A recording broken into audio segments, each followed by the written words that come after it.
नमस्कार, मैं परिमल कुमार और आप देख रहे हैं किड्डोक्रेसी। आज हम बात करेंगे एनपीएस वात्सल्य की, नेशनल पेंशन स्कीम वात्सल्य।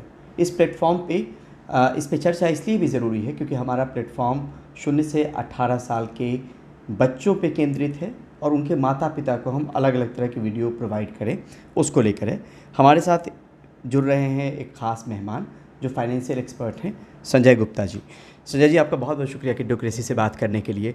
हम ये समझना चाह रहे हैं कि एनपीएस वात्सल्य है क्या, अगर लोगों को बताएं, आम आदमी अगर समझना चाहे। एनपीएस वात्सल्य अभी बजट के अंदर हमारे फाइनेंस मिनिस्टर्स ने एक स्कीम अनाउंस करी है। उसके अंदर जो नेशनल पेंशन स्कीम है उसमें पहली बार जो है 0 से लेकर 18 साल तक की बच्चों के अकाउंट जो हैं वो ओपन हो पाएंगे। मतलब हमारा ही एज ग्रुप आ गया जो हमने किड्डोक्रेसी खोला है। जी सर्टेनली आपके कंप्लीट एज ग्रुप को कवर करता है। अभी तक एनपीएस अकाउंट 18 साल से बड़ी उम्र के लोग ही खोल पाते थे। अब इस अकाउंट को ओपन करने के लिए उन्होंने ये कहा है कि जो गार्जियंस और पेरेंट्स हैं वही ओपन कर पाएंगे। तो गार्जियंस और पेरेंट्स के अंदर क्या ग्रैंड पेरेंट्स शामिल होंगे या नहीं होंगे, अभी क्लैरिटी इसके ऊपर नहीं आई है। जो भी अकाउंट खुलेगा उसके अंदर फंड्स का एक्युमुलेशन होगा, जो नेशनल पेंशन स्कीम की जो स्कीम्स हैं उसके थ्रू ही होगा। चाहे आप उसमें कोई सा भी उनका फ़ंड ऑफ़र कर लें जिसमें इक्विटी का भी है, और जो भी रेशो आप सेलेक्ट करते हैं, डेट फंड्स को सेलेक्ट करते हैं, डिपेंडिंग अपॉन दैट वो अकाउंट्स जो है जैसा एनपीएस के अंदर आपकी एट प्रेजेंट रिटर्न्स आ रही हैं वही रिटर्न्स उसके अंदर एक्युमुलेट होंगी। जहाँ तक इसके ऊपर कोई भी टैक्स बेनिफिट मिलने का सवाल है, हमारी ये उम्मीद थी कि जो ये 0 से 18 बच्चों के लिए जो सेविंग हो रही है इसको एग्जैम्प्ट कर देना चाहिए था, ताकि एक सब्सटेंशियल सम जो है इंसान, कोई भी सेल्फ एम्प्लॉयड पर्सन या सैलरीड पर्सन जो है वो एक सब्सटेंशियल सम अपने बच्चों के लिए वो इकट्ठा कर सके from the very stage of infancy. लेकिन टैक्स फ्री तो नहीं है। लेकिन अभी फाइनेंस मिनिस्टर्स ने अपनी जो प्रेस कॉन्फ्रेंस करी है उसके अंदर ये कहा है कि हम इसके ऊपर कोई भी नई रिबेट देने के पक्ष में नहीं हैं और कोई रिबेट नहीं मिलेगी। तो इसका टैक्सेशन जो है जैसा पहले अभी तक होता आ रहा है एनपीएस अकाउंट्स के अंदर वैसे ही रहेगा। जो ओवरऑल लिमिट है इसकी 1.5 लाख और प्लस 50,000 जो एटीसी और उसके अंदर आती है वही रहेगी। और वैसे भी एटीसी का बेनिफिट जो है धीरे धीरे फेज़ आउट ही हो रहा है। जब नई स्कीम आ गई है उसमें एटीसी की रिबेट नहीं मिलती है। तो हम इस अकाउंट को जनरली टैक्स सेविंग के पर्पज़ से ना देखें तो बेहतर रहेगा। हम इसे ये देखें कि हमने अपने बच्चों के लिए सेविंग करी है, तो बच्चों के भविष्य के लिए एक पैसे का एक्युमुलेशन होगा। एक आम आदमी को अगर समझाएं सर कि नेशनल पेंशन स्कीम क्या ज़्यादा रिटर्न देता है बाकी जगहों पे बेनिफिट, हम पब्लिक पर्सपेक्टिव से जानना चाह रहे हैं, जो हमारे पेरेंट्स होंगे उनको देखिए, नेशनल पेंशन स्कीम जो है जनरली शेयर मार्केट्स लिंक्ड जो है इन्वेस्टमेंट्स रहती हैं उसके अंदर, डिपेंडिंग अपॉन कि आप कैसा पोर्टफोलियो चूज़ करते हैं। आप चाहें तो मैक्सिमम इक्विटी में जा सकते हैं जो कि बिल्कुल जस्ट लाइक एक म्यूचुअल फंड की स्कीम हो गया है। सेकेंडली आप उसके अंदर डेट फंड्स के थ्रू भी जा सकते हैं कि हमें डेट में इतना पैसा डालना है, इक्विटी में इतना पैसा डालना है, कि डिपेंडिंग अपॉन कि आपकी कैसी एपेटाइट है, रिस्क एपेटाइट है, आप कितना रिस्क लेना चाहते हैं। जैसे जनरली आप ये देखिए, अगर कोई डेट फंड्स होते हैं तो उसमें अंदर लेके 5, 6, 7% के आसपास रिटर्न्स आती हैं, और अगर उसमें इक्विटी का कंटेंट ज़्यादा हो जाता तो आपकी रिटर्न 10 से लेकर 14-15% तक हो सकती हैं, अगर वो पैसा काफ़ी लॉन्ग टर्म के लिए इन्वेस्ट हो। जैसे अभी इस वक्त शेयर मार्केट बहुत हाई लेवल पे चल रहा है, तो इस वक्त जो फंड्स का डिप्लॉयमेंट आगे आने वाले सालों में है शायद इतना बेहतर रिटर्न ना दे पाए जो पीछे रिटर्न्स हमारे पास आई हैं।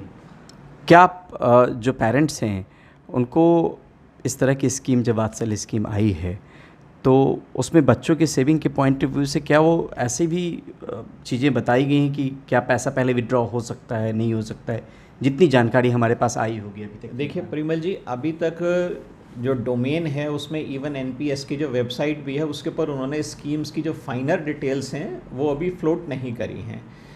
जहाँ तक मैं ये उम्मीद करता हूँ कि जो एनपीएस की जो करंट स्कीम्स के अंदर जो भी प्रोविजंस अवेलेबल रहे थे वही अवेलेबल रहेंगे।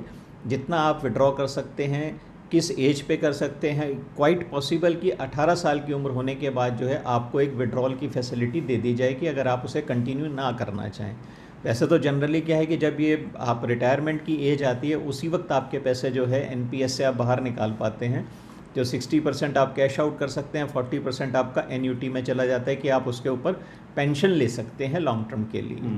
तो वही बेनिफिट्स अभी भी अवेलेबल रहेंगे और उस वक्त भी अवेलेबल रहेंगे। लेकिन आपके माध्यम से ना एक मेरी गुजारिश है कि इसके अंदर जो लिक्विडिटी का पार्ट है, अगर हम एनपीएस से बेटर कर देंगे तो ये जो स्कीम है ज़्यादा पॉपुलर लोगों में हो पाएगी कि वो बच्चे के लिए फ़ंड्स को अपनी ज़रूरत के हिसाब से विड्रॉ कर सकें। अदरवाइज़ वो विड्रॉल जो है वो किस लेवल पे आएगा, कैसे आएगा, तो ज़रूरत के हिसाब से बच्चे की आज एजुकेशन है, बच्चे की ग्रोथ के लिए है, कहीं आपको पढ़ाई के लिए उसके पैसे खर्च करना है, कहीं ओवरसीज़ भेजना है, उन सब चीज़ों के लिए आप उस पैसे को फिर यूज़ नहीं कर पाएंगे depending upon the scheme size. तो एनपीएस में अगर वात्सल्य को रखा गया है तो मोटे तौर पे तो मान के चलें पेंशन जैसी ही योजना हो गई एक तरीके से, बच्चों के लिए लॉन्ग टर्म आपने इन्वेस्ट कर दिया। एग्जैक्टली उन्होंने ये कोशिश करी कि आप जो बच्चे की सेविंग है वो 0 ईयर से चालू कर सकते हैं और 18 साल के अंदर एक सब्सटेंशियल सम आपका इकट्ठा हो सकता है। सपोज़ आपने हर साल के अंदर 20,000 रुपये इकट्ठा करना चालू किया तो 18 साल में 3,60,000 रुपये आपके पास एनपीएस अकाउंट में ऑलरेडी इकट्ठा हो चुका होगा एज ए प्रिंसिपल, जो आपका कंट्रीब्यूशन, और जो उसके ऊपर रिटर्न्स होगी वो एक्यूमुलेट होके आपकी 5-5.5 लाख या 6 लाख के आसपास का एक कॉर्पस आपके हाथ में मौजूद हो जाएगा। उन्होंने कोशिश करी है कि अपनी तरफ से कि एक प्रोडक्ट देने की, अब वो प्रोडक्ट की फाइन लाइंस जो हैं वो किस प्रकार से आती हैं वो सरकार पे डिपेंड करता है। एनपीएस का जो अभी रिटर्न मिलता है सर, वो कितना परसेंट मिलता है जिससे लोग? सर डिपेंडिंग अपॉन कि आपने कैसा पोर्टफोलियो चूज़ किया है। दोनों अगर बता दें तो दोनों में उसके अंदर साहब अगर आपने डेट की तरफ आप ज़्यादा जाएंगे तो 6-7-8% से ऊपर की रिटर्न्स नहीं आएंगी, और अगर आप इक्विटी पे अभी जा रहे हैं तो जो पास्ट प्रेफरेंसेस हैं वो 11 से लेके 13-14% की रिटर्न्स जो हैं वो आई हैं। लेकिन मैं फिर भी एक राइडर ये कहूँगा कि पिछले कुछ समय के अंदर शेयर मार्केट बहुत ज़्यादा लगातार बूमिंग रहा है, तो उस वजह से जो रिटर्न्स है ना वो एग्जेजरेटेड भी हो सकती हैं, और पास्ट रिटर्न्स जो हैं वो फ्यूचर रिटर्न्स की कोई गारंटी नहीं है कि आगे भी वही रिटर्न्स आएंगी। ठीक है सर, बहुत बहुत शुक्रिया, बहुत बहुत शुक्रिया। तो यहाँ पर आप समझ सकते हैं कि अगर आप इस तरीके की कोई योजना बना रहे हों, आपके घर में कोई बच्चा जन्म ले रहा हो, आपका बच्चा जन्म ले चुका हो और उसकी एक उम्र भी हो चुकी हो, और आपको लगता है कि जब इसकी डिटेल्स थोड़ी सी आ जाएगी नेशनल पेंशन स्कीम वात्सल्य की, तो आप चाहें तो इसमें निवेश कर सकते हैं और आपको एक रिटर्न जो है ठीक ठाक रिटर्न मिल सकता है। लेकिन वो डिटेल्स अभी कुछ वक्त में आने वाला है, बजट में घोषणा तो हो गई लेकिन डिटेल्स भी आ जाएगा, उसको भी देख लीजिए, पढ़ लीजिए, सलाह मशवरा कर लीजिए, उसके बाद जैसे इन्वेस्टमेंट करना वैसे कीजिए। तो किड्डोक्रेसी के प्लेटफॉर्म पे आज के लिए बस इतना ही, बाकी और खबरें भी हम लाते रहेंगे, तो बने रहिए, देखते रहिए, लोगों को दिखाते रहिए। बहुत बहुत शुक्रिया, धन्यवाद।